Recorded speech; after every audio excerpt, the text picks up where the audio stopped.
ಆಕಾಶವಾಣಿ ವಿಶ್ವ ಛಾಯಾಗ್ರಹಣ ದಿನ ಈ ಕುರಿತು ಶಿವಮೊಗ್ಗದ ಆದಿತ್ಯ ಪ್ರಸಾದ್ ಎಂ ಛಾಯಾಗ್ರಾಹಕರು ಅವರೊಡನೆ ನಡೆಸಿದ ಸಂದರ್ಶಕರು ಮೀನಾ.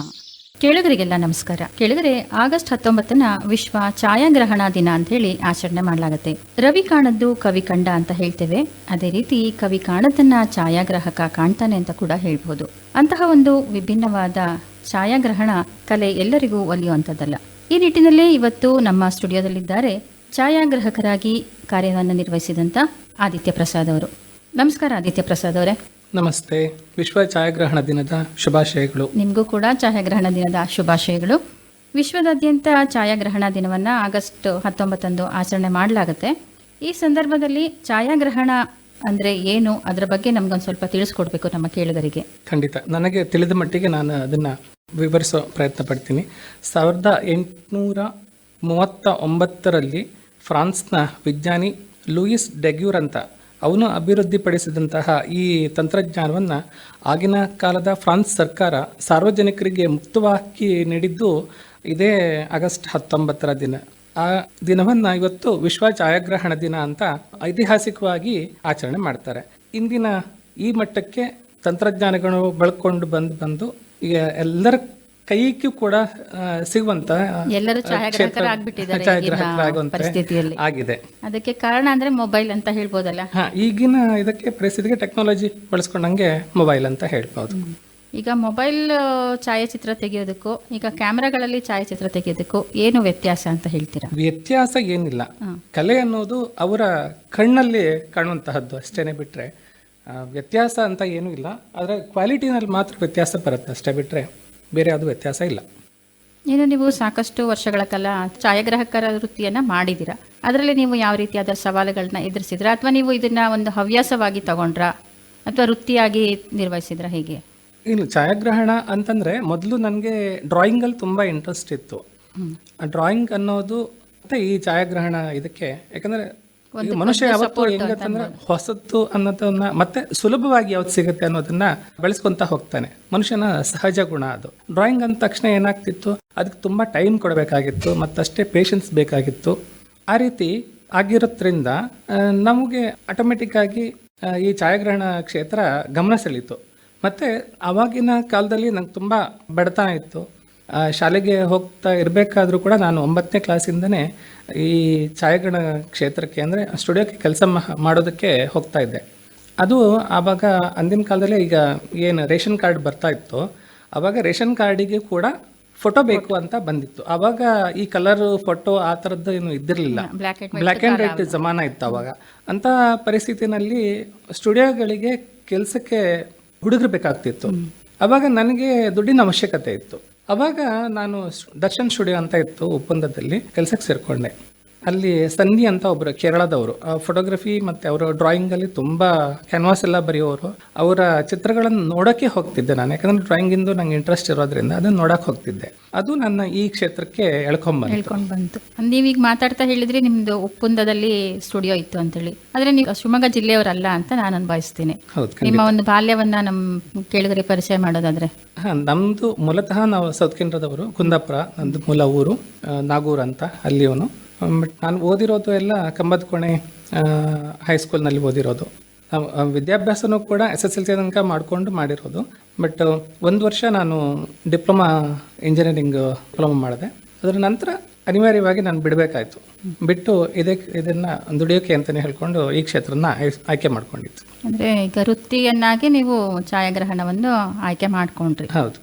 ಕುಂದಾಪುರದಿಂದ ಸೌತ್ ಕೇಂದ್ರದಿಂದ ನೀವು ಇಲ್ಲಿ ಶಿವಮೊಗ್ಗ ಮಲೆನಾಡಿಗೆ ಬರೋದಕ್ಕೆ ಕಾರಣ ಏನು ಅಂತ ಕೇಳ್ಬೋದಾ? ಅಂದ್ರೆ ನಾನು ಮದುವೆ ಆದ ನಂತರ ಈ ಕಡೆ ಬಂದಿರೋದು ಅಷ್ಟೇನೆ. ಯಾಕಂದ್ರೆ ಆವಾಗ ನನ್ನ ಮನೆಯವರು ಕೂಡ ಎಜುಕೇಶನ್ ಮಾಡ್ತಾ ಇದ್ರು, ಓದ್ತಾ ಇದ್ರು, ಡಿಗ್ರಿ ಓದ್ತಾ ಇದ್ರು.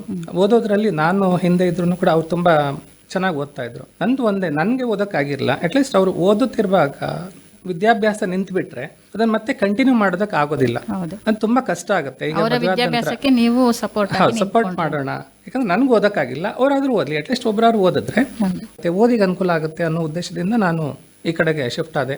ಅವಾಗ MA ಗೋಲ್ಡ್ ಮೆಡಲ್ ಅವರು, ಅದ ನಂತರ ಈಗ MPhil ಆಯಿತು, PhDನೂ ಆಗಿದೆ. ಈಗ ಪುಸ್ತಕ ಕೂಡ ಪ್ರಕಟ ಆಗಿದೆ. ಪುಸ್ತಕ ಪ್ರಕಟ ಮಾಡೋಷ್ಟು ನಿಮ್ಮ ಪತ್ನಿಯವರಿಗೆ ಓದಿಗೆ ಸಪೋರ್ಟ್ ಮಾಡಿದ್ದೀರಾ ನೀವು? ಹೌದು. ಅಂದರೆ ನಾನು ಅವಾಗ ಕನ್ನಡ ಬಿಟ್ಟು ನಂಗೆ ಬೇರೆ ಯಾವುದೋ ಭಾಷೆಗಳು ಬರ್ತಿರ್ಲಿಲ್ಲ.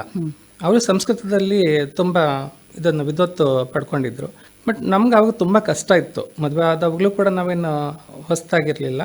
ಆವಾಗ ಸಂಸ್ಕೃತವನ್ನು ಕಲಿತು, ಅಂದರೆ ಟೈಪಿಂಗು ಕೂಡ ಕಲಿತು ಇಡೀ ಪುಸ್ತಕವನ್ನು ನಾನೇ ಟೈಪ್ ಮಾಡಿ ಪ್ರಕಟ ಮಾಡಿರೋದು. ಅದು ಒಂದು ನಿಮ್ಗೆ ಆಸಕ್ತಿ ಅಂತ ಅಂದರೆ ನನ್ನ ಗುಣ ಹೆಂಗಂತಂದರೆ ಹೊಸತನ್ನು ಬೇಗ ಕಲಿಬೇಕು ಅನ್ನೋದು ನನ್ನ ಆಸಕ್ತಿ. ಹೊಸ ಹೊಸ ಅಂದರೆ ಹೊಸ ಹೊಸ ವಿಷಯಗಳನ್ನು ಕಲಿಬೇಕು, ತಿಳ್ಕೊಬೇಕು. ಅಂದರೆ ಅದರಲ್ಲಿ ಏನಿದೆ ಅಂತ ತಿಳ್ಕೊಬೇಕು ಅನ್ನೋದಕ್ಕೋಸ್ಕರನೇ ಕಲಿತಿದ್ದೆ ಬಿಟ್ಟರೆ ಅದರಲ್ಲಿ ಏನೋ ಮಾಡಬೇಕು ಅಂತ ಏನೂ ಇರಲಿಲ್ಲ. ಅಂದರೆ ಅದರಲ್ಲಿ ಏನೋ ಸಾಧನೆ ಮಾಡಬೇಕು ಅನ್ನೋ ತಲೆ ಇರಲಿಲ್ಲ ನನಗೆ. ಸಾಧನೆ ಮಾಡೋರಿಗೆ ಸಹಾಯ ಮಾಡ್ತಿದ್ದೆ. ಬಟ್ ಕಲಿಬೇಕು, ತಿಳ್ಕೊಬೇಕು ಅನ್ನೋದು ಮಾತ್ರ ನನಗಿತ್ತು ಅಷ್ಟೇ. ಹಂಗಾಗಿ ಎಲ್ಲ ವಿಷಯಗಳನ್ನು ತಿಳ್ಕೊತಿದ್ದೆ. ಅದು ನನಗೆ ಬದುಕನ್ನು ಕಟ್ಕೊಳ್ಳೋದಕ್ಕೆ ಅನುಕೂಲ ಮಾಡಿಕೊಡ್ತು. ಹವ್ಯಾಸವಾಗಿ ತಗೊಂಡಂಥ ಛಾಯಾಗ್ರಹಣದ ಒಂದು ವೃತ್ತಿ, ಅದು ನಿಮಗೆ ಮುಂದಕ್ಕೆ ಅದು ವೃತ್ತಿಯಾಗಿ ಪರಿಣಮಿಸುತ್ತೆ. ಹಾಗೆಯೇ ಈಗ ನಮ್ಮ ಕೇಳುಗರಿಗೆ ಈ ಕ್ಯಾಮ್ರಾದ ಬಗ್ಗೆ ಒಂದು ಸ್ವಲ್ಪ ಮಾಹಿತಿ ಕೊಡೋದಾದರೆ ಯಾವ ರೀತಿ ಕೊಡ್ಬೋದು? ಈಗ ಎಲ್ಲರೂ ಮೊಬೈಲ್ ಇಟ್ಕೊಂಡು ಎಲ್ಲರೂ ಫೋಟೋ ತೆಗಿತಾರೆ, ಆದರೆ ಕ್ಯಾಮ್ರಾದಲ್ಲಿ ತೆಗಿಯೋದಕ್ಕೂ ಮೊಬೈಲಲ್ಲಿ ತೆಗೆಯೋದಕ್ಕೂ ಏನು ವ್ಯತ್ಯಾಸ ಇದೆ? ನೀವು ಆವಾಗಲೇ ಹೇಳಿದರೆ ಯಾವುದರಲ್ಲಿ ಯಾವುದೇ ರೀತಿ ವ್ಯತ್ಯಾಸ ಇಲ್ಲ, ಈಗ ಟೆಕ್ನಾಲಜಿ ಇಂಪ್ರೂವ್ ಆಗಿದೆ, ಮೊಬೈಲಲ್ಲೂ ಕ್ಯಾಮ್ರಾದಲ್ಲಿ ತೆಗೆಯೋ ರೀತಿಯೇ ತೆಗಿಬೋದು ಅಂತ ಹೇಳಿ. ಆದ್ರೂ ಕೆಲವೊಂದು ವ್ಯತ್ಯಾಸಗಳಂತೂ ಇದ್ದೇ ಇರುತ್ತೆ ಕ್ಯಾಮ್ರಾಕ್ಕೂ ಮತ್ತು ಮೊಬೈಲಿಗೂ. ಅದ್ರ ಬಗ್ಗೆ ನಮ್ಮ ಕೇಳುಗರಿಗೆ ಮಾಹಿತಿ ಕೊಡೋದಾದರೆ? ಕೇಳುಗರಿಗೆ ಮಾಹಿತಿ ಅಂತಂದರೆ ಈಗ ಪ್ರತಿಯೊಂದು ಕೂಡ ನಾವೇನು ತಿಳ್ಕೋಬೇಕು ಅಂತೀವಿ ಅದಷ್ಟು ಕೂಡ ಮೊಬೈಲೇ ಕೊಡ್ತಾ ಇದೆ. AI ಬಂದಿರೋದ್ರಿಂದ ಈಗ ಮನುಷ್ಯನ ಆಲೋಚನಾ ಮಟ್ಟವ ಅದು ಕಡಿಮೆ ಆಗ್ತಾ ಇದೆ ನಾನು ತಿಳ್ಕೊಂಡಂಗೆ. ಮೊದಲು ನಮಗೆ ಅದೇ ಹಿಂದಿನ ಏನು ಛಾಯಾಗ್ರಹಣವೋ ಅಥವಾ ಬೇರೆ ಯಾವುದೇ ಕ್ಷೇತ್ರಗಳಲ್ಲಿ ಇರಲಿ, ಅದರಲ್ಲಿ ತಿಳುವಳಿಕೆಗಳು ಬೇಕಾದಿತ್ತು ಮತ್ತು ಅದರಲ್ಲಿ ಅವರು ಕೌಶಲ್ಯವನ್ನು ಪಡ್ಕೋಬೇಕಾಗಿತ್ತು, ಆ ನೈಪುಣ್ಯತೆ ಬೇಕಾಗ್ತಿತ್ತು. ಅಂತಹ ನೈಪುಣ್ಯತೆ ಈಗ ನಾನು ತಿಳ್ಕೊಂಡಂಗೆ ಅದರ ಅವಶ್ಯಕತೆ ಇಲ್ಲ ಅಂತ. ಯಾಕಂದರೆ ಈಗ ಮನುಷ್ಯನಿಗೆ ಫೋಟೋ ಅಂತಂದರೆ ಮಧ್ಯದ ಕಾಣುವಂಥದ್ದು ಫೋಟೋ, ಅದೀಗ ತಕ್ಷಣಕ್ಕೆ ಅದೇ AI ಮಾಡಿಕೊಡತ್ತೆ. ಮಾಡಿಕೊಡ್ತಾರೆ, ನಮ್ಮ ಒಂದು ಬುದ್ಧಿಶಕ್ತಿಯ ಮಟ್ಟ ಅಲ್ಲಿಗೆ ಕಡಿಮೆ ಆಗ್ತಾ ಇದೆ. ಈಗ ಮನುಷ್ಯನ ಆಲೋಚನಾ ಮಟ್ಟ ಕಡಿಮೆ ಆಗ್ತಾ ಇದೆ, ನಾವು ಅದಕ್ಕೆ ಅಡಕ್ಟ್ ಆಗ್ತಾ ಇದ್ದೀವಿ. ಹಾಗಾಗಿ ಮೊದಲು ನಮಗೆ ಒಂದು ಅದೇ ತಿಳ್ಕೋಬೇಕು ಅನ್ನೋದಿತ್ತಲ್ಲ, ಆ ಥರದ್ದು ಜಾಸ್ತಿ ಇತ್ತು. ಮೊದಲೆಲ್ಲ ಕೆಲಸಕ್ಕೆ ಸೇರಿಸ್ಬೇಕಾದ್ರೇ ಅಥವಾ ಯಾರಿಗಾರು ಕೆಲಸ ಕೊಡಬೇಕಾದ್ರೆ ಅವರು ಅವಾಗ ನೋಡ್ತಾ ಇದ್ದಕ್ಕಿಂತನೂ ಇವನಿಗೊಂದು ಕೆಲಸ ಕಲಿಸ್ಕೊಡಿ ಅಂತ ಬರ್ತಿದ್ರು. ಈಗ ಆ ರೀತಿ ಇಲ್ಲ, ಬದಲಾಗಿದೆ, ಸಮಾಜನೂ ಬದಲಾಗಿದೆ, ಮತ್ತೆ ವ್ಯವಸ್ಥೆಗಳು ಬದಲಾಗಿದೆ, ತಾಂತ್ರಿಕತೆನೂ ಕೂಡ ಬದಲಾಗಿದೆ. ಎಲ್ಲರೂ ಆಲ್ಮೋಸ್ಟ್ ಕೆಲಸ ಕಲ್ತು ಬಿಟ್ಟೆ ಅವರು ಮುಂದಿನ ಕ್ಷೇತ್ರಕ್ಕೆ ಹೋಗುವಂತ ಪ್ರಯತ್ನಗಳಾಗ್ತಾ ಇದೆ. ನೀವು ಟ್ರೈನರ್ ಕೂಡ ಹೌದು, ತರಬೇತಿನೂ ಕೂಡ ಈ ಛಾಯಾಗ್ರಹಣದ ವಿಷಯದಲ್ಲಿ ತರಬೇತಿನೂ ಸಹ ಕೊಡ್ತೀರಾ? ಹೌದು. ಯಾವ ರೀತಿ ಕೊಡ್ತೀರಾ? ಅಂದರೆ ನಿಮ್ಮನ್ನ ಕಾಂಟ್ಯಾಕ್ಟ್ ಮಾಡಬೇಕು ಅಂತಂದರೆ ಮೊಬೈಲ್ ನಂಬರ್ ಕಾಂಟ್ಯಾಕ್ಟ್ ಮಾಡ್ಬೋದು. ಅಂದರೆ ಮೊದಲು ಉಜಿರೆಯ ರೂಡ್ ಸೆಟ್ ಅಂತ ಒಂದು ಸಂಸ್ಥೆ ಇದೆ, ಅಲ್ಲಿ ನಾನು ಟ್ರೈನರ್ ಆಗಿ ಹೋಗ್ತಾ ಇದ್ದೆ. ನಮ್ಮ ಅಣ್ಣ ಕೂಡ ಅವರು ಟ್ರೈನರ್ ಆಗಿ, ಸೂರ್ಯಪ್ರಕಾಶ್ ಅಂತ, ಅವರು ಫೋಟೋಗ್ರಫಿ ಕ್ಲಾಸಸ್ ಮಾಡ್ತಾರೆ. ಅಲ್ಲಿ ಹೆಂಗೆ ಅಂತಂದರೆ 6 ತಿಂಗಳಿಗೆ ಒಂದು ಸರಿ ಒಂದು ಕ್ಯಾಂಪ್ ಮಾಡ್ತಾರೆ, 1 ತಿಂಗಳ ತರಬೇತಿ ಇರುತ್ತೆ. ಅದರಲ್ಲಿ ನಾನು ಈ ಕ್ಲಾಸಸ್ಸನ್ನು ಮಾಡ್ತಾಯಿದ್ದೆ. ಕರ್ನಾಟಕದಲ್ಲಿ ಈಗ ಸಾಧಾರಣ ಒಂದು 500ಕ್ಕಿಂತ ಹೆಚ್ಚು ಜನ ನಮ್ಮ ಫೋಟೋಗ್ರಫಿ ಇದರದ್ದು ಸ್ಟೂಡೆಂಟ್ಸ್ ಇದ್ದಾರೆ. ಅವ್ರು ಕಲ್ತ್ಕೊಂಡು ಇವತ್ತು ಅವರ ಸ್ವಂತ ಉದ್ಯಮ ಸ್ಟಾರ್ಟ್ ಮಾಡಿಕೊಂಡು ಅವರು ವೃತ್ತಿನ ಮಾಡ್ಕೊಂಡಿದ್ದಾರೆ. ಈಗ ವೃತ್ತಿಯಾಗಿ ಇದನ್ನು ಫೋಟೋಗ್ರಫಿನ ತಗೊಂಡ್ರೆ ಅವರ ಜೀವನ ನಿರ್ವಹಣೆ ಅದೆಲ್ಲ ಸಾಧ್ಯ ಆಗತ್ತೆ ಅಂತೀರಾ? ಹೇಗೆ ಅದು? ಇಲ್ಲ, ಖಂಡಿತ ಆಗುತ್ತೆ. ಯಾಕಂದರೆ ಪ್ರತಿಯೊಬ್ಬ ಮನುಷ್ಯನೂ ಕೂಡ ಹೊಸತನ್ನು ಬಯಸ್ತಿರ್ತಾನೆ. ಇದರಲ್ಲೂ ಕೂಡ ಅವರ ಕೌಶಲ್ಯಯುತವಾಗಿ ಅವರ ಏನು ಸ್ಕಿಲ್ ಇದೆ ಅದನ್ನು ಒಂದು ಫೋಟೋಗ್ರಫಿನಲ್ಲೋ ಅಥವಾ ಅವರೇನು ಕೆಲಸದಲ್ಲಿ ತೋರಿಸಿದ್ರೆ ಅದಕ್ಕೆ ಅವರು ಜನ ಮೆಚ್ಕೊಂತಾರೆ. ಹೊಸತನವನ್ನು ಕೊಡಬೇಕು ಅಷ್ಟೇನೆ. ಪ್ರತಿಯೊಬ್ಬ ಮನುಷ್ಯನಿಗೂ ಕೂಡ ಹೊಸತನವನ್ನು ಕೊಡಬೇಕು. ಇದರಲ್ಲಿಯೂ ಕೂಡ ಅಷ್ಟೇನೆ. ಈಗ ಫೋಟೋಗ್ರಫಿ ಎಷ್ಟೋ ಜನ ಮಾಡ್ಬೋದು, ಆದರೆ ಕೆಲವರು ಫೋಟೋಸ್ ನಮಗೆ ತುಂಬ ಇಷ್ಟ ಆಗುತ್ತೆ. ಅದರಲ್ಲಿ ನನ್ನ ಸಬ್ಜೆಕ್ಟ್ ಇರೋದು ಪೋರ್ಟ್ರೇಚರ್ ಅಂತ, ಭಾವಾಭಿವ್ಯಂಜಕ ಛಾಯಾಚಿತ್ರ ಅಂತ ಏನು ಕರಿತೀವಿ. ಅದು ಒಬ್ಬರ ಭಾವನೆಗಳನ್ನು ಹಿಡಿದಿದ್ದುವಂತಹ ಕೆಲಸವನ್ನು ಮಾಡಿದ್ರೆ ಅದು ಅವರಿಗೆ ತುಂಬ ಲೈಫ್ ಟೈಮ್ ಪಿಕ್ಚರ್ ಆಗಿರುತ್ತೆ. ಅಂತಹ ಕೆಲಸಗಳನ್ನು ಮಾಡಬೇಕು, ಆವಾಗ ಮುಂದೆ ಹೋಗ್ಬೋದು. ಅವರೊಂದು ಈ ವೃತ್ತಿಯನ್ನು ಆರಿಸ್ಕೊಂಡ್ರೆ ಅದರಲ್ಲಿ ಮುಂದೆ ಹೋಗೋದಕ್ಕೆ ಸಾಧ್ಯ ಆಗುತ್ತೆ ಅಂತ. ಖಂಡಿತ ಸಾಧ್ಯ ಇದೆ. ಈಗ ನೀವು ಹೇಳಿದ್ರೆ ನಿಮ್ಮ ಒಂದು ಝೋನರ್ ಅಂತಂದರೆ ನಿಮ್ಮ ಒಂದು ಫೋಟೋಗ್ರಫಿ ಕ್ಷೇತ್ರ ಅಂತ, ಇದರಲ್ಲಿ ನೀವು ಸಾಕಷ್ಟು ಪ್ರಶಸ್ತಿಗಳನ್ನ ಕೂಡ ಪಡ್ಕೊಂಡಿದ್ದೀರಾ. ಯಾವ್ಯಾವ ಸಮಯದಲ್ಲಿ ಇದು ಪ್ರಶಸ್ತಿಗಳು ಬಂದಿದೆ? ಯಾವ ರೀತಿಯ ಚಿತ್ರಗಳನ್ನು ನೀವು ತೆಗೆದಾಗ ಈ ಪ್ರಶಸ್ತಿಗಳು ಬಂದಿದೆ ನಿಮಗೆ? ಅಂದರೆ ನಾನು ಹೆಚ್ಚಾಗಿ ಹುಡುಕುವಂಥದ್ದು ಮನುಷ್ಯನ ಭಾವನೆಗಳನ್ನು ಹಿಡಿದಿಡಬೇಕು ಅನ್ನೋದು ನನ್ನ ಮನಸ್ಸಲ್ಲಿ ಬಂದಿದ್ದು. ಅದಕ್ಕಾಗಿ ತುಂಬ ಕಡೆಗೆ ಎಲ್ಲಿ ಹೋದ್ರೂ ಕೂಡ ಚೆಹರಾ ಅಂತ ಒಂದು ಅವಾಗ ಕಾನ್ಸೆಪ್ಟ್ ಅಂದರೆ ಬರೀ ಆಲ್ಬಮ್ಗಳು ಅಂತಿತ್ತು, ಮದುವೆ ಮನೆದು ಅಂತಂದರೆ ಬರೀ ಆಲ್ಬಮ್ಗಳು ಅಂತ. ಅಂದರೆ ಅವ್ರಿಗೆ ಗೊತ್ತಿದ್ದಿತ್ತು ಅದಷ್ಟು ಮಾತ್ರ. ಹಿಂಗೆ ಒಂದು ಆಲ್ಬಮ್ ಇರುತ್ತೆ ಮನೆಯಲ್ಲಿ, ಅದನ್ನ ನೋಡ್ತಾರೆ, ಯಾರೋ ಮನೆಗೆ ಗೆಸ್ಟ್ ಬರ್ತಾರೆ ಅವ್ರಿಗೆ ತೋರಿಸೋದು ಅಂತ. ಅದನ್ನು ಹೊರತಾಗಿ ಬೇರೆ ಏನೋ ಮಾಡಬೇಕು ಅಂತ ನನಗೆ ಆಲೋಚನೆ ಆಗ್ತಾ ಇತ್ತು, ಏನು ಮಾಡೋದು ಅಂತ. ನನ್ನ ಫ್ರೆಂಡ್ ಒಬ್ಬರ ಮನೆಯಲ್ಲಿ ಫಂಕ್ಷನ್ ಆದವಾಗ ನಾನು ಅದಕ್ಕೆ ಇನ್ನೊಬ್ಬರನ್ನ ಹೈಯರ್ ಮಾಡಿಕೊಂಡೆ.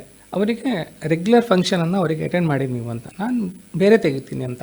ಬಟ್ ನನ್ನ ತಲೆಯಲ್ಲಿ ಒಂದು ಕಾನ್ಸೆಪ್ಟ್ ಇಟ್ಕೊಂಡೆ ನಾನು ಮಾಡಿದ್ದು. ಚೆಹರಾ ಅಂತ ಒಂದು ಕಾನ್ಸೆಪ್ಟ್ ಇಟ್ಕೊಂಡು ಮಾಡಿದೆ. ಅದರಲ್ಲಿ ತುಂಬ ಸಕ್ಸಸ್ ಕಂಡೆ. ಅಂದರೆ ಚೆಹರಾ ಕಾನ್ಸೆಪ್ಟು ಅಂದರೆ ಪ್ರತಿಯೊಬ್ಬ ವ್ಯಕ್ತಿಗಳು ಆ ಸಂದರ್ಭಕ್ಕೆ ಬಂದವಾಗ ಅಥವಾ ಮದುವೆ ಮನೆಗೆ ಬಂದವಾಗ ಎಲ್ಲರೂ ಆ ಒಂದು ಖುಷಿನಲ್ಲಿ ಇರ್ತಾರೆ. ಈಗ ಯಾರೋ ಒಬ್ರು ಪರಿಚಿತರು ಸಿಕ್ಕಿದವಾಗ ಅವ್ರು ಮಾತಾಡುವಂಥದ್ದು ಅಥವಾ ಅವರು ಮಾತಾಡಬೇಕಾದ್ರೆ ಅವರ ಭಾವನೆಗಳು ಇರುತ್ತಲ್ಲ, ಅದನ್ನು ನಾನು ಕ್ಯಾಪ್ಚರ್ ಮಾಡ್ಕೊತ ಹೋದೆ. ಅದು ಸೆರೆ ಹಿಡಿದು ಬರೀ ಈ ರೆಗ್ಯುಲರ್ ಫಂಕ್ಷನನ್ನು ಆಲ್ಬಮ್ ಕೊಡೋದ್ರ ಜೊತೆಗೆ ಈ ನನ್ನ ಕಾನ್ಸೆಪ್ಟ್ ಇತ್ತಲ್ಲ ಅದನ್ನು ಆಲ್ಬಮ್ ಮಾಡಿನೇ ಕೊಟ್ಬಿಟ್ಟೆ ಅವರಿಗೆ. ಎಲ್ಲರದ್ದು ಬರೀ ಮುಖದ ಎಕ್ಸ್ಪ್ರೆಷನ್ ಮಾತ್ರ ಇತ್ತು ಆ ಇಡೀ ಆಲ್ಬಮ್ನಲ್ಲಿ. ಅದು ಅವ್ರಿಗೆ ತುಂಬ ಇಷ್ಟ ಆಯಿತು. ಅವರು ಅದನ್ನು 3 ಕಾಪಿ ಹಾಕ್ಸ್ಕೊಂಡ್ರು. ರೆಗ್ಯುಲರ್ ಫಂಕ್ಷನ್ ಇದ್ದು ಮದುವೆ ಫಂಕ್ಷನ್ ಇದ್ದು ಬಿಟ್ಟು ಇದನ್ನು 3 ಕಾಪಿ ಹಾಕ್ಸ್ಕೊಂಡ್ರು. ಅಂದರೆ ಈ ಥರದ್ದು ಹೊಸತನ್ನು ಹುಡುಕೊಂಡು ಹೋಗಬೇಕು ಅಂತ, ಯಾವುದೇ ಕ್ಷೇತ್ರ ಆದರೂ ಹೊಸದನ್ನು ಹುಡ್ಕೊಂಡು ಹೋಗಬೇಕು ಅಂತ ಅದೇ ನನ್ನ ತಲೆಯಲ್ಲಿ ಇರೋದ್ರಿಂದ ಒಂದು ಕಡೆಗೆ ಅವಾಗ ಕಾಂಪಿಟೇಷನ್ಗಳು ಅಂತ ತುಂಬ ಕಡಿಮೆ. ಅಂದರೆ ಈಗ ಎಲ್ಲ ಕಡೆಗೂ ಕಾಂಪಿಟೇಷನ್ ಆಗುತ್ತೆ ಅನ್ನೋದು ಎಲ್ಲ ಗೊತ್ತಾಗ್ತಾ ಇರುತ್ತೆ ಎಲ್ಲರಿಗೂ.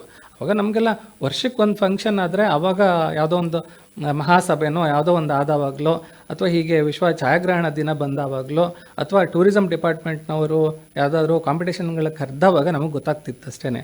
ಹಂಗೆ ಒಂದು ಸರಿ ನಾನು ಫೋಟೋಗ್ರಫಿ ಇದ್ರದ್ದು ಬುಕ್ ನೋಡ್ತಾ ಇದ್ದವಾಗ ಬಾಂಬೆನಲ್ಲಿ ಒಂದು ಇನ್ಸ್ಟಿಟ್ಯೂಷನ್ ಇತ್ತು, ಅದರದ್ದು ಪೊಟ್ರೇಚರ್ ಬಗ್ಗೆನೇ ಇತ್ತು ಕಾಂಪಿಟೇಷನ್. ಆವಾಗ ನನಗೆ ಬೆಸ್ಟ್ ಪೊಟ್ರೇಟ್ ಅವಾರ್ಡ್ ಆಗಿತ್ತು. ಅದ್ರ ನಂತರ ನನಗೆ ಅವಾರ್ಡಿಗೋಸ್ಕರ ತೆಗಿಯೋದು ಬೇಡ ಅಂತ ಅನಿಸ್ತು, ಬಿಟ್ಟೆ. ಅದ್ರ ನಂತರ ಯಾವುದಕ್ಕೂ ಕಾಂಪಿಟೇಷನಿಗಂತ ಯಾವುದೂ ಕಳಿಸ್ತಾ ಇರಲಿಲ್ಲ. ಈಗ ನಮ್ಮ ಮನೆಯವರು ಯಾವುದೋ ಒಂದು ಕಾಂಪಿಟೇಷನಿಗೆ ಇತ್ತೀಚೆಗೆ ಕಳಿಸಿದ್ರು. ಆಮೇಲೆ ಲಾಸ್ಟ್ ಇಯರು ಇದೆ ಟೂರಿಸಂ ಡಿಪಾರ್ಟ್ಮೆಂಟ್ ಇದೆ ಶಿವಮೊಗ್ಗದ ಜಿಲ್ಲಾ ಇದಕ್ಕೆ, ಅವಾಗ ಫಸ್ಟ್ ಪ್ಲೇಸೇ ಬಂತು. ಫೋಟೋಸ್ ಈಗ ಹೆಂಗಾಗಿದೆ ಅಂದರೆ ನನ್ನ ಖುಷಿಗೋಸ್ಕರ ನಾನು ತೆಕ್ಕೊಳೋದು, ಅದನ್ನ ಬೇರೆಯವ್ರು ನೋಡಿ ಖುಷಿ ಪಡಲಿ, ತೊಂದರೆ ಇಲ್ಲ, ಅದನ್ನು ಕಾಂಪೀಟ್ ಮಾಡೋದಕ್ಕೆ ಕಲಿಸ್ಬಾರ್ದು ಅಂತ. ಅದ ನಂತರ ಕಾಂಪಿಟೇಷನಿಗೆ ಅಂತ ಕಳಿಸೋದನ್ನು ಬಿಟ್ಬಿಟ್ಟೆ. ಈಗ ಛಾಯಾಗ್ರಹಣ ಮಾಡೋದು ಒಂದೇ ಅಲ್ದಲೆ ಅದ್ರ ಜೊತೆಗೆ ನಾವು ಬೇರೆ ಬೇರೆ ಕ್ಷೇತ್ರದಲ್ಲೂ ನಮ್ಮನ್ನು ನಾವು ತೊಡಗಿಸ್ಕೋಬೋದಾ? ಹೀಗೆ ಈಗ ಅದನ್ನು ಕೂಡ ನಮಗೆ ಛಾಯಾಗ್ರಹಣಕ್ಕೆ ಸಹಾಯ ಆಗುತ್ತಾ? ಖಂಡಿತ. ಯಾಕಂದರೆ ಛಾಯಾಗ್ರಹಣ ಅಂದ ತಕ್ಷಣ ಒಂದೇ ಇರಲ್ಲ, ಆದರೆ ಹಿಂದೆ ಮತ್ತು ಪೋಸ್ಟ್ ಪ್ರೊಸೆಸಿಂಗು ಇರುತ್ತೆ, ಅದರ ನಂತರದ್ದು ಕೆಲವೊಂದು ಪ್ರೊಸೆಸ್ ಇರುತ್ತೆ. ಈಗ ಛಾಯಾಗ್ರಹಣ ಜೊತೆಗೆ ವಿಡಿಯೋಗ್ರಫಿನೂ ಕೂಡ ಇರೋದ್ರಿಂದ ಕೆಲವರಿಗೆ ವಿಡಿಯೋಗ್ರಫಿನಲ್ಲಿ ತುಂಬ ಇಂಟ್ರೆಸ್ಟ್ ಇರುತ್ತೆ, ಅವರು ಆ ಕ್ಷೇತ್ರವನ್ನು ಆಯ್ಕೆ ಮಾಡ್ಕೊಳ್ಬೋದು. ಅದರ ಜೊತೆಗೆ ವಿಡಿಯೋ ತೆಗೆದ ನಂತರ ಅದು ತುಂಬ ಪ್ರೊಸೆಸ್ ಇರುತ್ತೆ, ಎಡಿಟಿಂಗ್ ಇರುತ್ತೆ, ಡಬ್ಬಿಂಗ್ ಆಗಬೇಕು. ಅದ್ರ ಜೊತೆಗೆ ಈಗ ಶೂಟಿಂಗ್ಗಳಲ್ಲೂ ಕೂಡ ಅಷ್ಟೇ ಕಲರ್ ಗ್ರೇಡಿಂಗ್ ಅಂತ ಇರುತ್ತೆ. ಅದನ್ನೆಲ್ಲ ಮಾಡೋದಕ್ಕೂ ಕೂಡ ಬೇರೆ ಬೇರೆ ಅವಕಾಶಗಳು ತುಂಬ ಇದೆ. ಅದನ್ನು ಸೇರಿಸ್ಕೊಂಡ್ರೆ ನಾವು ಅದ್ರ ಜೊತೆಗೂ ನಮ್ಮ ವೃತ್ತಿಯನ್ನು ತೊಗೊಂಡ್ರೆ ಅದನ್ನು ಸಂಪಾದನೆಯೂ ಕೂಡ ಮಾಡ್ಕೋಬೋದು. ಅದ್ರ ಜೊತೆಗೆ ಈ ಫೋಟೋಗ್ರಫಿಗೆ ಸಂಬಂಧಪಟ್ಟಂಗೆ ಮಾತಾಡೋದಾದರೆ ಫೋಟೋಗ್ರಫಿನಲ್ಲೂ ಕೂಡ ಪ್ರಿಂಟಿಂಗ್ ಇರುತ್ತೆ, ಅದರ ನಂತರ ಲ್ಯಾಮಿನೇಷನ್ ಇರುತ್ತೆ, ಅದು ಫ್ರೇಮಿಂಗ್ ಅಂತ ಇರುತ್ತೆ, ಆಲ್ಬಮ್ ಮೇಕಿಂಗು, ಅದಕ್ಕೆ ಬೇಕಾದಂತಹ ಎಂಬೋಸಿಂಗ್ ಅಂದರೆ ಈ ಹೆಸರುಗಳನ್ನು ಸೇರಿಸುವಂಥದ್ದು, ಅವೆಲ್ಲ ಇತ್ತೀಚೆಗೆ ಅಂದರೆ ಹೊಸತನವನ್ನು ಹುಡುಕೊಂಡು ಹೋಗ್ತಾ ಇದ್ದಂಗೆ ಆ ಕ್ಷೇತ್ರಗಳಲ್ಲಿ ನಾವು ಅದನ್ನು ಅವಕಾಶಗಳು ಇರುತ್ತೆ. ಆ ಅವಕಾಶಗಳನ್ನು ಹುಡ್ಕೊಂಡು ಹೋದರೆ ಈ ರಿಲೇಟೆಡ್ ಈಗ ಅದಕ್ಕೆ ಈಗ ಇನ್ನೊಬ್ರು ಯಾರೋ ಕೇಳ್ತಾರೆ, ನನಗೆ ಹಿಡ್ಕೊಂಡು ಹೋಗೋಕೆ ಬ್ಯಾಗ್ ಬೇಕಿತ್ತು, ಒಳ್ಳೆ ಬ್ಯಾಗ್ ಬೇಕು, ಅದನ್ನು ಬೇಕಾದಂತಹ ಬ್ಯಾಗನ್ನು ತಯಾರು ಮಾಡುವಂತಹ ಕ್ಷೇತ್ರಗಳನ್ನು ಅವ್ರನ್ನ ಆಯ್ಕೆ ಮಾಡ್ಕೋಬಹುದು. ಅಂದರೆ ಒಂದಕ್ಕೊಂದು ರಿಲೇಟೆಡ್ ಇದೆ, ಅದನ್ನು ಹುಡುಕೊಂಡು ಮಾಡ್ಕೊಂಡು ಹೋದರೆ ಅವರಿಗೆ ಅನುಕೂಲ ಆಗುತ್ತೆ ವ್ಯವಹಾರಕ್ಕೆ ಎಲ್ಲ. ಇವಾಗೆಲ್ಲ ಮೊಬೈಲ್ ಕ್ಯಾಮ್ರಾ ತಗೊಂಡು ಎಲ್ಲರೂ ಫೋಟೋ ತೆಗಿತಾರೆ, ಆದರೆ ಮುಂಚೆ ರೀಲ್ ಕ್ಯಾಮ್ರಾಗಳಿತ್ತು. ಹೌದು. ಅಲ್ಲಿಂದ ಇಲ್ಲಿ ತನಕ ಬರುವಂಥ ಒಂದು ಪ್ರಕ್ರಿಯೆ ಹೇಗಿತ್ತು ಅಂತ ಹೇಳ್ಬೋದಾ? ಅಂದರೆ ಹೇಳೋದಾದರೆ ಹಿಂದಿನ ಕಾಲದಲ್ಲಿ ಪ್ರೊಸೆಸ್ ಹೆಂಗಿರ್ತಿತ್ತು ಅಂದರೆ, ಒಂದು ಪಿಕ್ಚರ್ ಅದನ್ನು ತೆಗಿಬೇಕಂತಂದರೆ ಒಂದು ಕ್ಯಾಮರಾ ಇಡೀ ಒಂದು ರೂಮ್, ಈಗ ಕಾಮನ್ ಆಗಿ ಇರುವಂತಹ ಒಂದು ರೂಮ್ 20 ಅಳತೆಯ ಒಂದು ರೂಮ್ ಅಷ್ಟು ದೊಡ್ಡದು ಒಂದು ಕ್ಯಾಮರಾ ಇತ್ತು. ಅದರಲ್ಲಿ ಒಂದೇ ಪಿಕ್ಚರ್ ತೆಗಿಯೋಕ್ಕಾಗ್ತಿದ್ದು. ಅಂದರೆ ಮೂಲ ಫಸ್ಟ್ ಏನು ಪಿಕ್ಚರ್ ಬಂತಲ್ಲ ಆವಾಗ ಅದು ಮಾಡಿಫೈ ಆಗ್ತಾ ಬದಲಾವಣೆ ಆಗಿ ಈಗ ಈ ಮಟ್ಟಕ್ಕೆ ಅಂದರೆ ಕೈಯಲ್ಲೇ ತೆಗೆಯುವಂತಹ ಮಟ್ಟಕ್ಕೆ ಬಂದಿದೆ. ಇನ್ನೂ ನ್ಯಾನೋ ಟೆಕ್ನಾಲಜಿ ಅಂತ ಹೇಳ್ಕೊಂಡೆಲ್ಲ ಬಂತಲ್ಲ ಹಂಗೇನೆ. ಅವಾಗ ಅದರ ನಂತರ 120 ಮಾಮೂಲಿಯಾಗಿ ನಾವೆಲ್ಲ ಸ್ಟಾರ್ಟ್ ಮಾಡಬೇಕಾದ್ರೆ 120 ಅಂತ ಅಂದರೆ MM ಅಂತ ಬರ್ತಿತ್ತು. ಆ ನೆಗೆಟಿವ್ ಇದರಲ್ಲಿ ನಾವು ತೆಗಿತಾ ಇದ್ವಿ. ಅದರ ನಂತರ 35mm ಅಂತ ಬಂತು, ಅದು ನೆಗೆಟಿವ್ ಪ್ರೊಸೆಸ್ ಇತ್ತು. ಅದರ ನಂತರ ಬಂದಿರೋದು ಡಿಜಿಟಲ್ ಅಂತ ಬಂತು, ಡಿಜಿಟಲ್ ಟೆಕ್ನಾಲಜಿ ಬಂತು. ಡಿಜಿಟಲ್ ಟೆಕ್ನಾಲಜಿನಲ್ಲಿ ತುಂಬ ಬದಲಾವಣೆಗಳಾಗಿ ಈಗ ಮೊಬೈಲ್ ಎಲ್ಲರ ಕೈಯಲ್ಲೂ ಕ್ಯಾಮ್ರಾಗಳಾಗಿದೆ. ಮೊದಲೆಲ್ಲ ಬರೀ ಒಂದು ನೆಗೆಟಿವ್ನಲ್ಲಿ 35ರಿಂದ 38 ಫೋಟೋಸ್ ಮಾತ್ರ ತೆಗಿಲಿಕ್ಕೆ ಆಗ್ತಾ ಇದ್ದಿದ್ದು. ಈಗ ಅನ್ಲಿಮಿಟೆಡ್, ನಾವು ಎಷ್ಟು GB ಕಾರ್ಡ್ಗಳನ್ನು ಅದಕ್ಕೆ ಸೇರಿಸ್ತೀವೋ ಅಷ್ಟು ನಾವು ಪಿಕ್ಚರ್ಸ್ ತೆಗಿತೀವಿ. ಮೊದಲು ಸೆಲೆಕ್ಟಿವ್, ಈಗ 120 ಅಂತ ಹೇಳಿದ್ರೆ ಅದ್ರಲ್ಲಿ 12 ಬರ್ತಿದ್ದು ಪಿಕ್ಚರ್, ಅಂದರೆ ನಮಗೆ ಬೆಸ್ಟ್ ಪಿಕ್ಚರ್ ಸಿಗ್ತಿದ್ದು 10 ಅಂತ ಇಟ್ಕೊಳ್ಳಿ. ಈಗ ಹಂಗಿಲ್ಲ, ಬದಲಾಗಿದೆ. ಮೊದಲು ನಾವು ಸೆಲೆಕ್ಟಿವ್ ಪಿಕ್ಚರ್ಸ್ ಮಾತ್ರ ತೆಗಿಬೇಕಾಗಿತ್ತು. ಫೋಟೋಗ್ರಫಿ ಅಂತಂದರೆ ಲೈಟನ್ನು ಬರೆಯುವಂಥದ್ದು. ಆ್ಯಕ್ಚುಲಿ ಅದು ಗ್ರೀಕ್ ವರ್ಡ್, ಫೋಟೋ ಮತ್ತು ಗ್ರಫಿ ಅಂತ. ಫೋಟೋ ಅಂತಂದರೆ ಬೆಳಕು, ಗ್ರಫಿ ಅಂದರೆ ಬರವಣಿಗೆ ಅಂತ. ಬೆಳಕನ್ನು ಬರೆಯುವಂಥದ್ದು ಅಂತ ಹೇಳ್ತೀವಿ, ನೆರಳು ಬೆಳಕಿನ ಆಟ ಅಂತ. ಹೌದು, ಅದನ್ನು ಹಾಗೆ ಕರೀತಾರೆ. ಬಟ್ ಬೆಳಕನ್ನು ಬರೆಯುವಂಥದ್ದೇ ಫೋಟೋಗ್ರಫಿ. ಆ ಫೋಟೋಗ್ರಫಿನಲ್ಲಿ ಈ ಬದಲಾವಣೆಗಳು ಬ್ಲ್ಯಾಕ್ ಆ್ಯಂಡ್ ವೈಟ್ ಇತ್ತು. ಮೊದಲೆಲ್ಲ ಪ್ರಿಂಟಿಂಗ್ ಅಂತಂದರೆ ಡಾರ್ಕ್ ರೂಮ್ನಲ್ಲಿ ಆಗುವಂಥದ್ದಾಗಿತ್ತು. ಹೌದು, ಹೈಪೋ ಮತ್ತು ನೀರನ್ನು ಮಾಡಿಕೊಂಡು ಪ್ರೊಸೆಸ್ ಮಾಡ್ತಾ ಇದ್ವಿ. ಎನ್ಲಾರ್ಜರ್ ಅಂತ ಇರ್ತಿತ್ತು. ಅವಾಗಿಂದ ಕಾಲನೇ ಬೇರೆ. ಅವಾಗ ಅಷ್ಟು ಟೈಮ್ ಕೂಡ ಕೊಡಬೇಕಾಗಿತ್ತು. ಮೊದಲು ಹೇಳಿದ್ನಲ್ಲ ನಾನು, ಅವಾಗ ಬ್ಲ್ಯಾಕ್ ಆ್ಯಂಡ್ ವೈಟ್ ಫೋಟೋಸ್ ತೆಗಿಬೇಕಾಗಿರೋದ್ರಿಂದ ನಾನು ಸ್ಟುಡಿಯೋಗೆ ಸೇರ್ಕೋಬೇಕಾಗಿತ್ತು ಅಂತ. ರಾತ್ರಿ ಆವಾಗ 12-1 ಗಂಟೆ ತನಕನೂ ಆ ಪ್ರಿಂಟಿಂಗ್ ಪ್ರೊಸೆಸ್ಸು ಮುಗಿಸೋಣ. ಯಾಕಂದರೆ ರಾತ್ರಿ ಕತ್ಲೆ ಇರುತ್ತಲ್ಲ, ಎಲ್ಲ ಸ್ಕ್ರೀನ್ಗಳನ್ನು ಏನು ಸ್ಟುಡಿಯೋ ಎಕ್ಸ್ಪೋಸಿಂಗ್ ರೂಮ್ ಅಂತ ಹೇಳ್ತೀವಿ, ಅದನ್ನೇ ನಾವು ಡಾರ್ಕ್ ರೂಮ್ ಅಂತ ಮಾಡ್ಕೊಂಡಿರ್ತಿದ್ವಿ. ಯಾಕಂದರೆ ಬೆಳಿಗ್ಗೆ ನಾವು ಕಸ್ಟಮರಿಗೆ ಕೊಡಬೇಕಾಗ್ತಿತ್ತು. ಅದೆಲ್ಲದಕ್ಕೂ ನಂಬರನ್ನು ಬರೆದು ಇಟ್ಟು ನಾವು ಮನೆಗೆ ಹೋಗಿದ್ದಂತಹ ದಿನಗಳಿದ್ವು. ಆವಾಗ ನೆಗೆಟಿವಲ್ಲಿ ಇದು ಎನ್ಲಾರ್ಜ್ ಮಾಡಿಕೊಂಡು ಪ್ರಿಂಟಿಂಗ್ ಹಾಕ್ತಿದ್ವಿ. ಪ್ರಿಂಟಿಂಗ್ ಪೇಪರ್ ತೊಗೊಂಬಂದು ಹೈಪಲ್ಲಿ ಅದನ್ನು ಪ್ರೊಸೆಸ್ ಕೆಮಿಕಲ್ ಹಾಕಿಬಿಟ್ಟು ಪ್ರೊಸೆಸ್ ಮಾಡಿ ಅದಕ್ಕೆ ಟೈಮಿಂಗ್ಸ್ ಕೊಡ್ತಿದ್ವಿ. ಕೌಂಟಿಂಗ್ ಅಂತ ಇರ್ತಿತ್ತು. ಅದಷ್ಟೇ ಕೌಂಟಿಂಗ್ ಕೊಟ್ಟು ಅದು ಪಿಕ್ಚರ್ ಎಕ್ಸ್ಪೋಸ್ ಆಗಬೇಕು. ಆ ಟೈಮಿಗೆ ನಾವು ತೆಗೆದ್ರೆ ಅದು ಕರೆಕ್ಟಾಗಿ ಪ್ರೊಸೆಸ್ ಆಗ್ತಿತ್ತು. ಅದರ ನಂತರ ಮತ್ತಿಷ್ಟು ಪ್ರೊಸೆಸ್ ಆಗೋದಿರುತ್ತೆ. ಆ ಟೈಮಲ್ಲಿ ಅದು ಕರೆಕ್ಟಾಗಿ ಮ್ಯಾಚ್ ಆಗ್ತಿತ್ತು. ಕೆಮಿಕಲ್ ಪ್ರೊಸೆಸ್ ಆದ ನಂತರ ಫಿಕ್ಸ್ ಆಗ್ತಿತ್ತು. ಅದಕ್ಕಿಂತ ಮೊದಲು ನಾವು ನೋಡ್ಕೋಬೇಕಾಗಿತ್ತು. ಇಲ್ಲಾಂದರೆ ಲೈಟ್ ಆಗೋದು, ಇಲ್ಲ ಡಾರ್ಕ್ ಆಗೋದು, ಆ ಥರ ಆಗ್ತಿತ್ತು. ಅದೆಲ್ಲ ಪ್ರೊಸೆಸ್ಸು ಈಗಲಿನವ್ರಿಗೆ ಅದೆಲ್ಲ ಗೊತ್ತೇ ಇಲ್ಲ. ಕ್ಲಿಕ್ ಮಾಡಿದ ತಕ್ಷಣ ಫೋಟೋ ಬರುತ್ತೆ ಅಂತ. ಬಟ್ ಕ್ಲಿಕ್ ಮಾಡೋದಿದೆಯಲ್ಲ, ಅದಕ್ಕಿಂತ ಮೊದಲು 99% ಅಬ್ಸರ್ವೇಷನ್, ಅಂದರೆ ಅದನ್ನು ಗಮನಿಸುವಂಥದ್ದು ಇರುತ್ತೆ. ಆ 1% ಮಾತ್ರ ಕ್ಲಿಕ್ಕಿಂಗ್ ಇರುತ್ತೆ. ಅದು ಈಗಲಿನ ಬದಲಾವಣೆ. ಹಾಗೆ ನೀವು ಸಣ್ಣ ವಯಸ್ಸಿನಲ್ಲಿ ಮದುವೆ ಮನೆಯಲ್ಲ ಫೋಟೋ ತೆಗಿಯಕ್ಕೆ ಹೋಗ್ತಿದ್ದೆ ಅಂತ ಅಂದರೆ, ಆ ಸಮಯದಲ್ಲಿ ನಿಮಗೆ ಆದಂಥ ಅನುಭವ ಇಲ್ಲ ಅಂತಂದರೆ ನೀವು ಈಗ ಪ್ರಶಸ್ತಿಗಳನ್ನು ಪಡ್ಕೊಂಡಿದ್ದೀರಾ, ಆವಾಗಿನ ಅನುಭವಕ್ಕೂ ಈಗ ಮದುವೆ ಮನೆಗಳಲ್ಲಿ ಫೋಟೋ ತೆಗೆದಂಥ ಅನುಭವಕ್ಕೂ ಏನು ವ್ಯತ್ಯಾಸಗಳು ಕಾಣ್ತೀರಾ? ವ್ಯತ್ಯಾಸಗಳು ಅಂತಂದರೆ, ಈಗ ಮದುವೆ ಮನೆಯಲ್ಲಿ ಫೋಟೋ ತೆಗೆಯೋಕ್ಕೆ ನಮ್ಮನ್ನು ಯಾಕೆ ಕರೀತಾರೆ? ಅವರ ಆ ಒಂದು ಕ್ಷಣದ ನೆನಪು ಅವರಿಗೆ ಸದಾ ಇರಬೇಕು ಅನ್ನೋ ಉದ್ದೇಶಕ್ಕೋಸ್ಕರ ಹಿಂದೆ ಎಲ್ಲ ಕರೀತಾ ಇದ್ರು. ಅಂದರೆ ಎಷ್ಟೋ ಜನಗಳಿಗೆ ಅವರ ಕಾರ್ಯಕ್ರಮಗಳಿಗೆ ಬರೋಕ್ಕೂ ಆಗ್ತಿದ್ದಂತಹ ಸಂದರ್ಭಗಳಿತ್ತು. ಆವಾಗ ಈ ಥರದ ಟ್ರಾನ್ಸ್ಪೋರ್ಟ್ ವ್ಯವಸ್ಥೆಗಳಿರಲಿಲ್ಲ, ಅಥವಾ ಕಮ್ಯುನಿಕೇಷನ್ ಇರಲಿಲ್ಲ. ಎಷ್ಟೋ ಜನಗಳಿಗೆ ವಿಷಯವನ್ನು ತಿಳಿಸೋಕ್ಕೂ ಕೂಡ ಆಗ್ತಿರಲಿಲ್ಲ. ಈಗೆಲ್ಲ ಮೊಬೈಲ್ ಇದೆ, ಎಲ್ಲನೂ ಇದೆ. ಬಟ್ ಆವಾಗ ಕಮ್ಯುನಿಕೇಷನ್ ಅನ್ನೋದೇ ಇದ್ದಿರಲಿಲ್ವಲ್ಲ. ಈಗ ಹಿಂದೆಲ್ಲ ನಾವು ಕೇಳ್ತಿದ್ವಿ, ಕಾಶಿಗೆ ಹೋಗ್ತಾರೆ ಅಂತಂದರೆ ಅವರಿಗೆ ನಾವು ಇದು ಏನು ಲಾಸ್ಟಿಗೆ ಕಾಶಿ ಯಾತ್ರೆಗೆ ಮಾಡೋಕೆ ಬರಲ್ಲ ಅನ್ನೋ ಉದ್ದೇಶಕ್ಕೋಸ್ಕರ ಎಲ್ಲದನ್ನು ಮಾಡಿ ಕಳಿಸ್ತಿದ್ರಂತೆ. ಈಗ ಆ ರೀತಿ ಪರಿಸ್ಥಿತಿಗಳು ಇರಲಿಲ್ಲ. ಹಾಗಾಗಿ ಅವಾಗಿನ ಇದಕ್ಕೂ ಇದಕ್ಕೂ ತುಂಬ ಡಿಫ್ರೆನ್ಸ್ ಇದೆ. ಆಗಿನ ಸಮಯದಲ್ಲಿ ಏನಾದ್ರು ಕಹಿ ಅನುಭವ ಆಗಿರ್ಬೋದಾ? ನಿಮಗೆ ಖುಷಿಯಾದಂಥ ಅನುಭವ ಎಲ್ಲಿ ಆಗಿತ್ತು ಅಂತೇಳಿ? ನನಗೆ ಖುಷಿ ಅಂತಂದರೆ, ನನಗೆ ಒಂದು ನೇಚರ್, ಪ್ರಕೃತಿಯೇ ನನಗೆ ಇಷ್ಟವಾದ ಸಬ್ಜೆಕ್ಟು. ನಾನು ದರ್ಶನ್ ಅಂತ ಹೇಳಿದ ಸ್ಟುಡಿಯೋ ಅಂತ ಹೇಳಿದ್ನಲ್ಲ, ಆದರೆ ಹಿಂದ್ಗಡೆಗೆ ನಮ್ಮ ಈಗೇನು ಕೊಡಚಾದ್ರಿಯ ಪಶ್ಚಿಮ ಭಾಗ ಅಲ್ಲಿಂದ ಕಾಣುತ್ತೆ. ಅವತ್ತಿನ ಆ ನೇಚರ್ ಇದೆಯಲ್ಲ, ತುಂಬ ಖುಷಿ ಕೊಡ್ತು ನನಗೆ. ಆವಾಗ ಅದನ್ನು ನಾನು ಕ್ಯಾಮರಾದಲ್ಲಿ ಕ್ಯಾಪ್ಚರ್ ಮಾಡಿ ಇಟ್ಕೊಂಡೆ. ಬಟ್ ನನಗೆ ಭಯ ಇತ್ತು, ಯಾಕಂದರೆ ಎಲ್ಲಿ ಬೈದು ಬಿಡ್ತಾರೇನೋ ಅಂತ. ಯಾಕಂದ್ರೆ ಈ ತೆಗ್ದಿರೋಕ್ಕಾಗಿದ್ದೆ 35 ಫೋಟೋಸ್ ಅಷ್ಟೇ. ಅದರಲ್ಲಿ ನಾನು ಒಂದು ಫೋಟೋನ ಹಾಳು ಮಾಡಿಬಿಟ್ಟಿದ್ದೀನಿ. ಅಂದರೆ ನನಗೋಸ್ಕರ ನಾನು ಯೂಸ್ ಮಾಡ್ಕೊಂಡ್ಬಿಟ್ಟಿದ್ದೀನಿ. ಎಲ್ಲಿ ಬೈದು ಬಿಡ್ತಾರೇನೋ ಅಂತ. ಅದಕ್ಕೆ ಅದನ್ನು ಪ್ರೊಸೆಸ್ ಆಗಬೇಕು. ಆವಾಗ ಲ್ಯಾಬಿಗೆ ಹೋಗಬೇಕಾಗಿತ್ತು. ಲ್ಯಾಬಿಗೆ ಹೋಗೋ ಟೈಮಿಗೆ ನಾನೇ ಹೋಗ್ತೀನಿ ಅಂತ ನಾನು ಒತ್ತಾಯ ಮಾಡಿಕೊಂಡು ಆ ಲ್ಯಾಬಿಗೆ ಅದನ್ನು ನೋಡಬೇಕಿತ್ತು. ಅದು ಕುತೂಹಲ ಬೇರೆ ಇತ್ತು. ಅಂದರೆ ಅದು ಇದ್ದೇ ಇರುತ್ತಲ್ಲ. ಈಗ ಅಂದರೆ ತಕ್ಷಣಕ್ಕೆ ನೋಡ್ಬೋದು. ಆವಾಗ ಆ ಥರ ಏನಿಲ್ಲ. ಅದಿಷ್ಟು ಆ ಫ್ರೇಮ್ಗಳು ಖಾಲಿ ಆಗಬೇಕು. 35 ಫೋಟೋಸ್ ತೆಗಿಬೇಕು. ಅದು ಒಂದು ದಿನ ಆಗ್ತಿತ್ತು, ಇಲ್ಲ 2 ದಿನ, 1 ವಾರ ಆಗ್ತಿತ್ತು. ಅದ್ರ ನಂತರ ಮತ್ತೆ ಪ್ರೊಸೆಸ್ ಆಗಬೇಕಾಗಿತ್ತು. ಅಲ್ಲಿ ಒಂದಿಷ್ಟು ದಿನಗಳು ಕಳೆಯೋದು. ಆ ದಿನ ಕಾಯ್ತಾ ಇದ್ವಿ ನಾವು, ಒಂದು ಪಿಕ್ಚರಿಗೋಸ್ಕರ, ಒಂದು ಫೋಟೋಗೋಸ್ಕರ ಕಾಯ್ತಾ ಇದ್ವಿ. ಅಂಥ ದಿನಗಳಿತ್ತು. ಅದು ತುಂಬ ಖುಷಿ ಕೊಡ್ತಿತ್ತು ನಮಗೆ. ಅಂದರೆ ನಮ್ಮ ಕಲ್ಪನೆ ಏನು ಮಾಡ್ಕೊತಿದ್ವಿ, ನಮ್ಮ ಹೆಂಗೆ ಬಂದಿರ್ಬೋದು, ಪಿಕ್ಚರು ಅದೇ ಥರ ಬಂದಿರುತ್ತಾ ಇಲ್ವಾ ಅಂತ, ನಾನು ಕರೆಕ್ಟಾಗಿ ಫ್ರೇಮಿಂಗ್ ಕರೆಕ್ಟಾಗಿ ಮಾಡಿದ್ದೀನ, ಕಂಪೋಸಿಂಗ್ ಕರೆಕ್ಟಾಗಿ ಮಾಡಿದ್ದೀನ ಅನ್ನೋದೆಲ್ಲ ಆಲೋಚನೆಗಳಿರ್ತಿತ್ತು. ಅದೊಂಥರ ಖುಷಿ ಕೊಡೋದು ಆವಾಗ.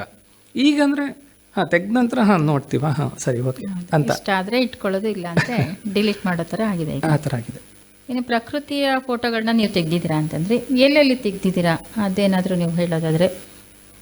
ಆ್ಯಕ್ಚುಲಿ ಪ್ರಕೃತಿ ಅಂತಂದರೆ ನಾನು ಈಗ ವೃತ್ತಿ ಶುರು ಮಾಡಿಕೊಂಡು ಅದನ್ನು ಜೊತೆಗೆ ಕಲಿತಾ ಇರಬೇಕಾದ್ರೇ ನನಗೆ ಜಾನ್ ಡಿಸೋಜಾ ಅಂತ ಅವರು ವಿಜಯ ಕರ್ನಾಟಕದಲ್ಲಿ ರಿಪೋರ್ಟರ್ ಆಗಿ ಕೆಲಸ ಮಾಡ್ತಾಯಿದ್ರು.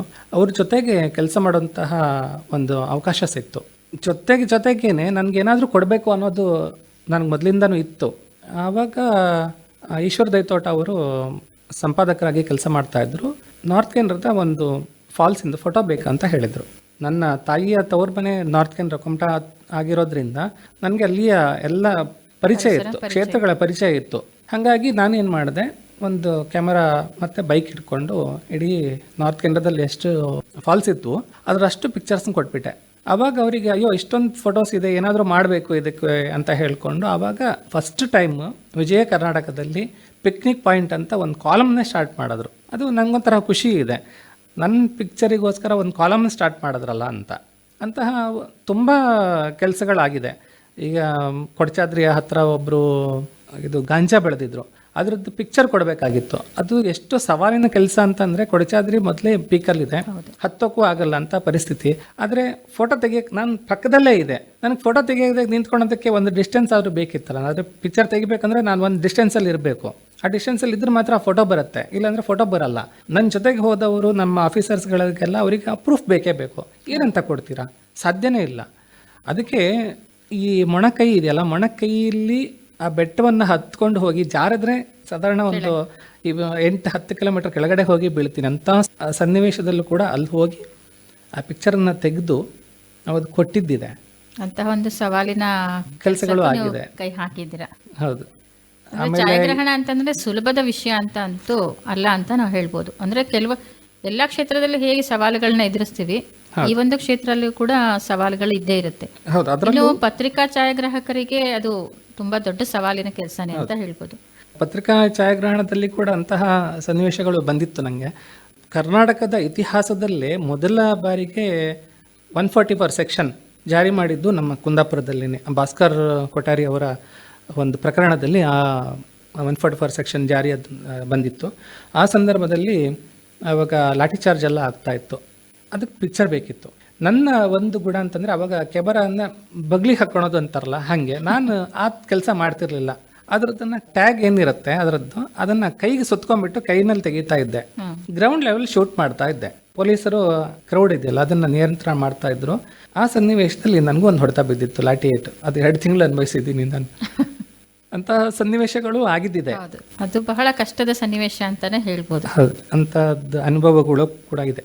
ಇನ್ನು ಖುಷಿ ಕೊಟ್ಟಂತ ಅನುಭವ ಏನಂತ ಹೇಳ್ಬೋದು? ನೀವು ಹಿಮಾಲಯ ಚಾರಣ ಎಲ್ಲ ಮಾಡಿ ಬಂದಿದ್ದೀರಾ ಅಂತ ಹೇಳಿದ್ರೆ, ಅದರದ ಅನುಭವ ಹೇಗಿತ್ತು? ಅಲ್ಲಿ ಫೋಟೋಗ್ರಫಿ, ಅಲ್ಲಿನ ಪ್ರಕೃತಿ ನೋಡಿದ್ರೆ ನಿಮಗೆ ಯಾವ ರೀತಿ ಫೋಟೋ ತೆಗಿಬೇಕು ಅಂತ ಅನಿಸಿತ್ತಲ್ಲಿ? ಕಣ್ಣನ್ನು ಸೆಳೆಯುವಂತಹ ಕ್ಷೇತ್ರ ಮತ್ತು ಆ ಪ್ರಕೃತಿ ಅನ್ನೋದೇ ಹಂಗಿದೆ ಹಿಮಾಲಯದ್ದು. ಅದು ತುಂಬ ಖುಷಿ ಕೊಟ್ಟಿದ್ದು ನನಗೆ. ಆದರೆ ನನ್ನಲ್ಲಿರುವಂಥ ಸ್ಟೋರೇಜ್ ಕೆಪಾಸಿಟಿ ಇದೆಯಲ್ಲ, ಸಾಕಾಗೋದಿಲ್ವೇನೋ ಅಂತ ಅನಿಸ್ಬಿಟ್ಟಿತ್ತು ನನಗೆ. ಅಷ್ಟು ಖುಷಿ ಕೊಟ್ಟಿತ್ತು. ನಾನು ಹೋಗಿದ್ದ ದಿನಗಳು ಅಷ್ಟೇ, ಕಡಿಮೆ ಆಯ್ತೇನೋ ಅಂತ ಅನಿಸ್ತಿತ್ತು. ಮತ್ತೆ ಇರಬೇಕು ಅಂತ ಅನಿಸ್ತಿತ್ತು. ಮತ್ತೆ ಹೋಗಬೇಕು ಅನ್ನೋಂಥ ಜಾಗಗಳು ಅವೆಲ್ಲ.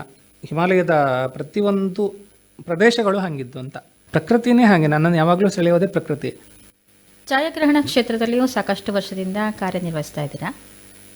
ಈಗ ಮೊದಲಿನ ಛಾಯಾಗ್ರಹಣದ ಪರಿಸ್ಥಿತಿಗೂ ಇವಾಗಿನದಕ್ಕೂ ತುಂಬ ವ್ಯತ್ಯಾಸಗಳಿದೆ, ಹಾಗೆಯೇ ಸಾಮ್ಯತೆಯೂ ಇದೆ ಅಂತ ಹೇಳಿದ್ರಿ. ನಿಮ್ಮ ಮೇಲೆ ಈ ಒಂದು ಕ್ಷೇತ್ರ ಯಾವ ರೀತಿ ಪ್ರಭಾವ ಬೀರಿದೆ?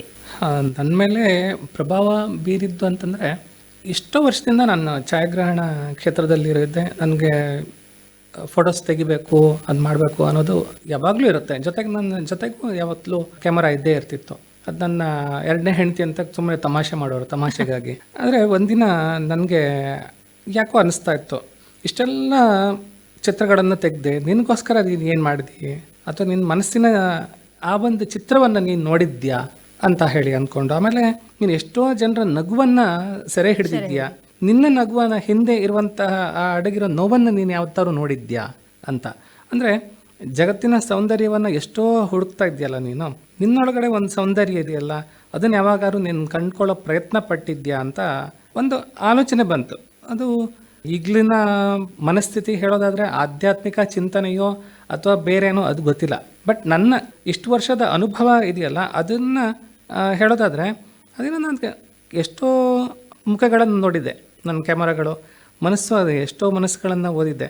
ಬಟ್ ಏನಾಗ್ತಿತ್ತು ಅಂತಂದರೆ, ಈಗ ಕ್ಯಾಮರಾವನ್ನು ನೋಡಿದವಾಗ ಆ ವ್ಯಕ್ತಿಗಳು ಇರಲಿ ಯಾರೇ ಇರಲಿ ಅವರು ಒಂದು ಫೋಸ್ ಅಂತ ಹೇಳ್ತಾರೆ.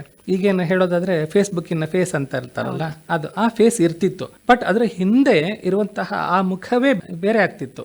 ಅದು ನಮ್ಗೆ ಗೊತ್ತಾಗ್ತಿತ್ತು. ನಾವು ಛಾಯಾಗ್ರಾಹಕನಾಗಿ ಅವರ ನಮ್ಮ ಎದುರುಗಡೆ ಇರೋದ್ರಿಂದ ಆ ಮುಖವನ್ನು ನಾವು ನೋಡಿರ್ತಿದ್ವಿ. ಅವ್ರನ್ನ ಫೇಸ್ ಕೊಡೋವಂಥ ಫೋಸೇ ಬೇರೆ. ಈಗ ನಾವು ಎಲ್ಲ ಸ್ಮೈಲ್ ಅಂತ ಹೇಳ್ತೀವಿ, ಫೇಸೇ ಬೇರೆ, ಅದು ಫೇಸೇ ಬೇರೆ ಆಗ್ತಿರ್ತಿತ್ತು. ಅದ್ರ ಹಿಂದೆ ಇರುವಂಥ ಅಡಗಿರುವಂತಹ ಆ ಮುಖ ಏನಿದೆಯಲ್ಲ ಅದು ಬೇರೆ ಆಗಿರ್ತಿತ್ತು. ಅದು ನನಗೆ ಯಾವತ್ತೂ ತುಂಬ ಕಾಡ್ತಿತ್ತು. ಅಪ್ಪ ಹೆಂಗೆ ಜನ ಇರ್ತಾರೆ ಅಂತ ಹೇಳೋದು. ಈ ಒಂದು ವಿಶ್ವ ಛಾಯಾಗ್ರಹಣ ದಿನದ ಸಂದರ್ಭದಲ್ಲಿ ಹೇಳೋದಾದರೆ ನಾವು ತುಂಬ ಅವಲೋಕನವನ್ನು ಮಾಡಬೇಕು ಅಥವಾ ಕ್ಯಾಮರಾ ಬಗ್ಗೆ ಹೇಳಬೇಕು ಅಂದರೆ ತುಂಬ ಹೇಳೋದಿರುತ್ತೆ. ಇದು ಮನಸ್ಸಿನ ಕಣ್ಣನ್ನು ತೆರೆಯುವಂಥ ದಿನ ಅಂತ ಹೇಳ್ಬೋದು. ಒಂದು ದಿನ ನಾವು ಜಗತ್ತನ್ನು ಬಿಟ್ಟು ಹೋಗೋದು ಇದ್ದೇ ಇರುತ್ತೆ. ನಾವು ಜೊತೆಗೆ ತಗೊಂಡೋಗೋದು ಹಣ ಅಲ್ಲ, ಹೆಸರನ್ನಲ್ವಾ ಅಥವಾ ಹುದ್ದೆನೋ ಇನ್ಯಾವುದನ್ನು ನಾವು ತಗೊಂಡು ಹೋಗೋದಿಲ್ಲ. ಅವು ಯಾರು ನಾವು ಫೋಟೋವನ್ನು ತೆಗೆದಿರ್ತೀವಿ ಅವರ ಹೃದಯದಲ್ಲಿ ಅವರು ಒಂದು ಚಿತ್ರವನ್ನು ಮಾತ್ರ ಉಳಿಸಿ ಹೋಗಿರ್ತೀವಿ. ಈ ದಿನ ಕೇವಲ ಒಂದು ಆಚರಣೆ ಅಂತ ಅಲ್ಲದೆ ಪ್ರತಿಯೊಬ್ಬ ಛಾಯಾಗ್ರಾಹಕನಿಗೂ ಕೂಡ ಅವರ ಆತ್ಮಾವಲೋಕನವನ್ನು ಮಾಡುವಂತಹ ದಿನ ಅಂತ ಹೇಳ್ಬೋದು. ಮನಸ್ಸಿನ ಕಣ್ಣು ತೆರೆಸುವಂಥ ದಿನವಂತನೂ ಹೇಳ್ಬೋದು ಅಂತ ನನ್ನ ಅನಿಸಿಕೆ. ಅತ್ಯುತ್ತಮ ಛಾಯಾಗ್ರಾಹಕ ಅಂತಂದರೆ ಜಗತ್ತಿನ ಸೌಂದರ್ಯವನ್ನು ಮಾತ್ರ ಸೆರೆ ಹಿಡಿಯೋದು ಅಲ್ಲದೆ ಮನುಷ್ಯನೊಳಗಿನ ಬೆಳಕನ್ನು ಕೂಡ ಕಾಣುವಂತನಾಗಬೇಕು ಅನ್ನೋದು ನನ್ನ ಭಾವನೆ. ಹಾಗಾಗಿ ಈ ದಿನ ಎಲ್ಲ ಛಾಯಾಗ್ರಾಹಕರಿಗೂ ಹಾಗೂ ಛಾಯಾಗ್ರಹಣವನ್ನು ಇಷ್ಟಪಡುವಂತಹ ಎಲ್ಲರಿಗೂ ಶುಭವಾಗಲಿ ಅಂತ ಸಂದೇಶವನ್ನು ನೀಡ್ತೀನಿ. ಧನ್ಯವಾದ. ಒಂದು ಒಳ್ಳೆಯ ಸಂದೇಶದೊಂದಿಗೆ ನಮ್ಮ ಈ ಮಾತುಕತೆಯನ್ನು ನೀವು ಸಾರ್ಥಕ ಮಾಡಿದ್ದೀರಾ ಅಂತ ನಾನು ಕೂಡ ಅಂದ್ಕೊಳ್ತೇನೆ. ಪ್ರಕೃತಿಯ ಪ್ರೇಮಿಯಾಗಿ ಹಾಗೆಯೇ ಛಾಯಾಗ್ರಾಹಕರಾಗಿ ಹಲವಾರು ಸವಾಲುಗಳನ್ನು ಸಾಹಸಗಳನ್ನು ಕೂಡ ಮಾಡಿದ್ದೀರಾ. ಇಷ್ಟೆಲ್ಲ ನಮ್ಮ ಕೇಳುಗರೊಂದಿಗೆ ಹಂಚ್ಕೊಂಡಿದ್ದಕ್ಕೆ, ಛಾಯಾಗ್ರಹಣದ ದಿನದ ಶುಭಾಶಯಗಳೊಂದಿಗೆ ಇಷ್ಟೊತ್ತು ನಮ್ಮೊಂದಿಗೆ ಮಾತಾಡೋದಕ್ಕೆ ನಮಗೆ ಧನ್ಯವಾದಗಳು. ನಮಸ್ತೆ, ಧನ್ಯವಾದಗಳು. ಇದುವರೆಗೂ ವಿಶ್ವ ಛಾಯಾಗ್ರಹಣ ದಿನ ಈ ಕುರಿತು ಶಿವಮೊಗ್ಗದ ಆದಿತ್ಯ ಪ್ರಸಾದ್ ಎಂ ಛಾಯಾಗ್ರಾಹಕರು ಅವರೊಡನೆ ನಡೆಸಿದ ಸಂದರ್ಶನವನ್ನು ಆಲಿಸಿದಿರಿ. ಸಂದರ್ಶಕರು ಮೀನಾ. ಕಾರ್ಯಕ್ರಮ ಆಕಾಶವಾಣಿ ಭದ್ರಾವತಿ ಕೇಂದ್ರದ ಕೊಡುಗೆ.